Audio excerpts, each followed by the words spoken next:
Shalom, shalom, shalom. Apa kabar kamu? Ya, saya senang banget ketemu kamu di video ini dan di program ini. Saya berharap kamu dalam keadaan yang sehat dan terus diberkati Tuhan. Amin. Kali ini saya pengen sharing tentang, guys, ada pendeta di Tangerang kena santet. Oh my God. Kok bisa ya? Pendeta kan orang rohani, orang yang dekat akan Tuhan, biasanya malah ngusir-ngusir setan. Kok ini kena santet, ini kena serangan setan? Kok bisa?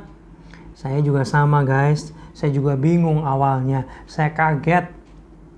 Dan pendeta di Tangerang ini adalah suami istri yang kena guna-guna atau kena santet. Dia bercerita langsung kepada saya. Ya, gimana ceritanya? Sebelumnya saya mau ngopi dulu. Udah ngopi belum? Ngopi dulu, guys. Harus ada ahnya biar mantap. Ya. Nah, saya ketemu dengan suami istri pendeta ini di Tangerang dan dia cerita, Jim, kami berdua kena guna-guna. Kami berdua kena santet. Hah? What happened ayak naon? Kok bisa? Onopo iki? Kok bisa? Gimana ceritanya? Bukankah kamu ini pendeta? Gitu dalam hati tapi. Bukankah kamu ini hamba Tuhan, rohaniwan? Harusnya kamu lebih berkuasa dan lain sebagainya. Nah, jadi ceritanya gini. Dia itu atau mereka ini, pendeta couple ini, suami istri ini, diguna-guna, disantet oleh jemaatnya sendiri. Agak memprihatinkan ya. Kamu gak salah dengar, guys. Pendeta ini disantet, diguna-guna oleh jemaatnya sendiri. Oh my God. Jadi jemaat ini adalah perempuan dan dia naksir kepada pendeta laki. Naksir, guys. Ketika pendeta ini menolak secara halus, ya nggak mau, ya cintanya bertepuk sebelah tangan. Aduh. Ya, cinta ditolak, dukun bertindak. Dia main guna-guna, dia serang pendeta itu, dia benci banget, dia serang pendeta suami istri ini. Yang dilakukan apa? Bagaimana kenanya? Bagaimana jenisnya? Jadi suami istri pendeta ini nggak bisa deketan, teman-teman. Dia cerita langsung ke saya. Kalau deketan badannya sakit semua, nggak tahan. Dan mereka harus pisahan jauh-jauh berapa lama, beberapa saat, pisahan rumah, karena nggak tahan sakitnya. Wow. Lalu saya mulai berpikir, kok bisa ya? Ketika saya pelajari firman Tuhan, ternyata, guys, dengar baik. Setiap anak Tuhan itu bisa kena guna-guna. Kalau, ya, ada kalaunya. Ini yang paling penting. Ini yang perlu digarisbawahi. Kalau dia membuka celah. Ya. Jadi gini. Sesungguhnya setiap anak Tuhan itu punya perlindungan ilahi dari Tuhan. Nggak percaya? Kalau kalian nggak percaya, kamu bisa buka kisah Ayub. Ya, di awal-awal kisah Ayub, di situ diceritakan bahwa Ayub punya pagar ilahi atau pagar perlindungan dari Tuhan. Kata yang ditulis adalah pagar. Jadi, kita ini punya pagar perlindungan, teman-teman. Tapi ini ya, kita perlu tahu ada 3 macam orang Kristen. Saya udah buat videonya, cek silahkan. Yang pertama, Kristen yang sungguh-sungguh. Ini ada perlindungan Tuhan yang sempurna, pagarnya sempurna. Nggak bisa diserang oleh iblis apapun. Yang kedua ada Kristen yang setengah-setengah. Kadang ada pagar, kadang nggak ada pagarnya. Yang terakhir adalah Kristen KTP atau Kristen tanpa pertobatan. Hidup dalam dosa, hidup dalam kedagingan, hidup seperti orang dunia yang gak takut akan Tuhan. Ini terbuka sama sekali tanpa perlindungan. Nah, teman-teman,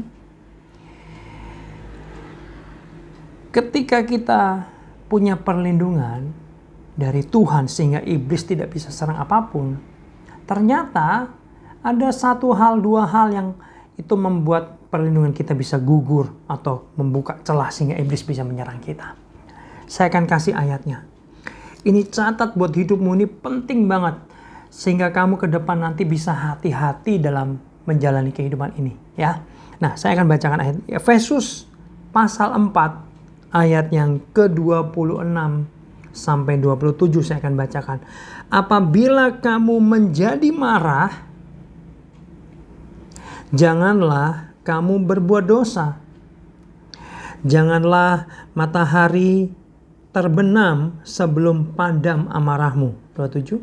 Dan janganlah beri kesempatan kepada iblis. Nah, yang perhatikan baik. Ternyata amarah itu bisa membuka celah hidup kita untuk iblis bisa nyerang kita. Jadi kata kuncinya adalah hati-hati dengan amarah. Ya, karena gini, buntut dari amarah ini bisa menyebabkan banyak hal yang akhirnya kita membuka celah. Ya, Kak, marah boleh nggak? Boleh. Itu natural, itu alami kita sebagai insan manusia. Bahkan Yesus itu pernah marah. Marahnya dia agak serem malahan. Dia balikin meja-meja penukar uang. Betul? Pedagang-pedagang dia bawa obrak-abrik gitu ya. Ya karena apa? Karena rumah Bapaknya atau bait Allah atau rumah Tuhan itu dijadikan perdagangan, dijadikan cari uang dan lain sebagainya. Itu membuat Tuhan marah. Ini marah yang kudus, ini marah yang baik. Tapi kita diingatkan jangan sampai marah yang salah, yang membuat kita berbuat dosa dikatakan. Nah, apa sih marah yang membuat kita berbuat dosa sehingga celah itu kebuka sehingga kita bisa diserang oleh iblis? Apa? Yang pertama, ketika kita marah, kadang-kadang kita mengeluarkan kata-kata yang berdosa. Kata-kata kutuk, nyumpahin orang, ngata-ngatain orang dengan kasar, dengan membentak, dengan kotor, kata-kata kotor, kata-kata najis, betul? Ketika itu kamu lakukan, itu celah kamu akan kebuka, kamu bisa diserang oleh iblis. Jadi ketika kamu marah, tutup mulut kamu, hati-hati. Tutup mulut, hati-hati. Bahaya, men. Ya, jangan berbuat dosa kalau kamu marah. Mending diam, kuasai mulutmu. Jangan jeplak yang jahat, yang dosa. Ya, iya nggak? Oke. Yang kedua, ketika kamu marah, kuasai dirimu. Jangan sampai kamu emosi yang meledak-ledak, kamu pukul orang lain. Ya, kamu fisik gitu ya. Kamu gebukin orang. Jangan. Itu pun akan bisa membuka celah iblis bisa masuk. Dan itu pun bahaya loh. Kamu bisa masuk penjara. Kamu bisa dituntut. Kamu bisa didenda. Hidupmu nanti sengsara. Karena hanya emosi yang meledak-ledak yang tidak bisa dikendalikan. Bahaya. Ya, yang ketiga yang selanjutnya adalah ketika kamu marah. Lalu ada pikiran kamu dendam. Awas lo ya, gue balas lo. Nah, itu dendam, itu kebencian, itu sakit hati, dan itu bisa membuka celah. Sehingga iblis bisa menyerang kehidupan kita. Bahaya bro, bahaya sis. Jangan benci orang, jangan kepahitan, jangan sakit hati. Ya. Mungkin kamu berkata protes dalam hati. Kak Jimmy gak tahu sih rasanya sakit hati ini. Saya pernah disakitin. Ada videonya, kamu cek aja lah ya. Ya, cari video tentang mengampuni ya dari saya. Nah, saya punya teman waktu SMA dulu. Dia itu sedang putus cinta, putusin pacarnya, pokoknya putus lah. Dia sakit hati, dia benci, dia sedih, pikirannya kosong gitu ya. Tiba-tiba di situ itu ada acara pelepasan dari roh jahat, kuasa-kuasa kegelapan. Pembinanya udah bilang, kamu yang nggak siap masuk kamar aja, doa di kamar. Dia nggak mau kekeh di situ. Apa yang terjadi? Ketika kita tengkingin setan, pergi setannya keluar, masuk ke dia. Kenapa? Hatinya pahit, hatinya lagi benci. Itu celah bahwa dia kerasukan setan. Ya repot lagi, ya kan? Lalu teman saya juga ketika didoain pelepasan, manifestasi, ada kuasa jahatnya. Kuasa jahatnya bilang, saya minta anak itu, ada alarm. Saya minta anak ini untuk membunuh orang tuanya. Gitu teman-teman. Jadi ketika ada kebencian, setan itu bisa masuk, mempengaruhi kita, mengontrol kita. Wah, serem banget ya. Sekali lagi, jangan membenci, dendam, sakit hati, kepahitan. Buang itu semua, itu sampah. Hidupmu malah dalam bahaya. Hidupmu dalam serangan iblis, teman-teman. Oke? Saya ngopi dulu lagi. Kok lengket ya? Ngopi. Harus ada ahnya. Lanjut lagi guys. Yang selanjutnya yang keempat adalah dikatakan di sini apa? Janganlah matahari terbenam sebelum padam amarahmu. Sebenarnya maksudnya adalah ayo cepat diselesaikan, segera dibereskan. Jangan sampai berlarut-larut amarah menjadi pertengkaran, perselisihan, bahkan perpecahan. Jangan ya. Karena sesungguhnya gini, dengar baik.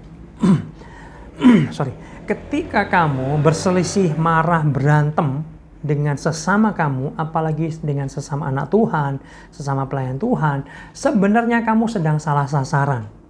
Dan iblis tepuk tangan. Bagus. Sikat guys. Sikat miring. Karena iblis pengennya kalian saling berantem sehingga dia nggak diserang oleh kamu. Nangkep nggak sih? Gini. Jangan salah sasaran dengan kita berantem sama sesama kita. Itu bukan musuh kita. Ingat ayatnya. Perjuangan kita bukan melawan darah dan daging. Artinya sesama kita. Meskipun itu orang jahat sama agama Kristen, ya, sama kamu, ya, dia bukan musuh kita. Tetapi ayatnya lanjutnya bilang apa? Melawan penguasa-penguasa di udara. Nah, yaitu roh-roh jahat, kuasa-kuasa kegelapan, iblis, itulah musuh kita. Kalau kita berantem sesama-sama kita salah sasaran. Dan iblis bagus, sikat, jangan nyerang gue, sikat. Kita diadu domba. Dan itulah tujuan iblis. Ingat, Yesus itu ngajarin kita untuk mengasihi orang-orang berdosa. Mengasihi orang-orang jahat. Ya, kita perlu mengasihi orang-orang berdosa, orang-orang jahat. Tapi kita membenci dosanya. Bukan kebalik ya. Bukan benci orangnya, bukan. Tapi mengasihi orang berdosa itu. Nah, lanjut. Ya. Terakhir adalah 5 bicara tentang ketika kita marah. Mungkin karena bisa iri hati. Kok ngelihat di media sosial, temanku ini diberkati banget sih, jalan-jalan terus, makan enak terus. Harmonis sih, kok saya enggak. Terus kamu iri. Rasa rendah diri. Rasa buruk diri. Itu adalah kesalahan. Lalu kita apa? Wah, gimana caranya bisa kaya? Caranya saya bisa ini, bisa itu. Lalu korupsi, mencuri, curang. Nah, itu membuka celah iblis bisa masuk menghantam kita, teman-teman. Amin. Jangan diamin. Itu bahaya. Yuk, jangan buka celah kepada iblis. Hiduplah dalam pertobatan, teman-teman. Kalau engkau tiba-tiba buat kesalahan, buat dosa ini itu tadi, segera bertobat. Bertobat itu gini, minta ampun, lalu meninggalkan dosa itu. Tidak ngulangin lagi, tapi meninggalkan dosa.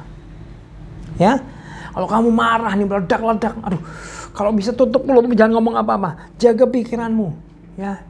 Jaga sikap kamu, kendalikan. Makanya, bila perlu masuk kamar, tidur, tutupin muka kamu. Tenangin diri kamu. Jangan berbuat dosa. Kalau sampai kelepasan, langsung cepet minta ampun, teman-teman. Bertobat. Supaya apa? Supaya celah itu tertutup kembali, kamu aman kembali dalam perlindungan Tuhan. Amin. Jangan biarkan hidupmu terbuka celah sehingga iblis bisa menghantam kamu. Guys, nggak enak banget kalau dihantam oleh iblis. Ya, hidup kita menderita. Ya, hidup kita ini bisa, tadi saya bilang, bisa masuk penjara. Kita punya catatan yang buruk dalam kejahatan. Itu kalau nyari kerja susah. Ya, dicap orang negatif. Luar biasa menderitanya. Ayo, saya mengajak kamu, hari ini kamu belajar. Jangan buka celah kepada iblis. Memberi kesempatan dikatakan kepada iblis. Sehingga dia bisa menghancurkan kita. Yuk, jagai hidupmu, jagai perkataanmu, jagai pikiranmu, jagai sikapmu. Ya. Hiduplah dalam pengampunan. Kalau kamu baca ayatnya setelah di Efesus 4 itu bawah-bawahnya. Diminta Tuhan untuk hidup dalam kasih, dalam keramahan. Ya. Kasih mesra, saling mengampuni.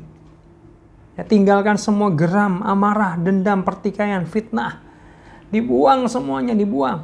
Jangan ada di situ. Hiduplah dalam pertobatan. Hiduplah dalam kasih mesra. Amin. Kasih mesra bukan selawan jenis yang bukan pasanganmu ya. Oke, teman-teman itu ya. Kalau kamu mau komen silahkan tulis di komen. Ya. Dan kamu yang belum subscribe bertobat. Bukan bertobat. Silahkan subscribe. Siapa tahu kalau saya punya video baru, kamu ternotifikasi dan itu bisa menjadi berkat buat kamu. Amin. Yuk, saya pengen doa buat kamu yang masih bergumul, berjuang dalam amarah yang bisa membuka celah. Bapa, dalam nama Tuhan Yesus, hamba berdoa buat teman-teman yang sedang bergumul dalam amarah. Tuhan, kiranya kuasa pengendalian diri itu turun buat mereka semua. Sehingga mereka menjadi orang-orang yang dapat menguasai dirinya, mengendalikan diri dari amarah, dari nafsu, dan lain sebagainya. Tuhan tolong, Tuhan tolong. Hari ini, biar pengetahuan firman ini menjadi bekal buat kehidupan mereka. Mereka nggak sembarangan hidup. Mereka jaga. Mereka boleh menutup celah yang ada. Terima kasih Tuhan, terima kasih. Biar ini menjadi berkat dalam nama Yesus, haleluya. Amin. Ngopi lagi. Ngopinya bilang apa? See you and God bless you.